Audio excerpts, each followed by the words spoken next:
Welcome back to ARS traveller. അപ്പോൾ നമ്മൾ അറപ്പുഴ പാലത്തിൻ്റെ ചുവട്ടിലാണുള്ളത്. അറപ്പുഴ പാലത്തിൻ്റെ ചുവട്ടിൽ നിന്നും നമ്മൾ ലോഞ്ചർ മെഷീൻ്റെ ഒരു കാഴ്ചയാണ്. നമ്മൾ ആകാശത്ത് ഇങ്ങനെ വായുവിൽ നിൽക്കുന്ന ലോഞ്ചർ മെഷീനെ കാണുന്നത്. ഈ ലോഞ്ചർ മെഷീൻ്റെ മുകളിൽ ഫസ്റ്റ് ഗേഡർ ഇതിനകത്ത് ഇൻസ്റ്റാൾ ചെയ്തിട്ടുണ്ട്. ഫസ്റ്റ് ഗേഡർ ഇങ്ങനെ തൂക്കിയിട്ടിരിക്കുന്ന ഒരു കാഴ്ച നമുക്ക് കാണാൻ സാധിക്കും.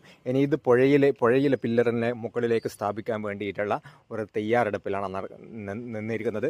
എന്തായാലും അടുത്ത ദിവസം തന്നെ ഏതാനും ബാക്കിയുള്ള ഗേഡറുകൾ കൂടി ഈ അറപ്പുഴ പാലത്തിൻ്റെ മുകളിൽ ലോഞ്ച് ചെയ്യുന്നതായിരിക്കും. വൺ സൈഡിലാണ് ഇപ്പോൾ നിലവിൽ വർക്ക് നടത്തുകൊണ്ടിരിക്കുന്നത്.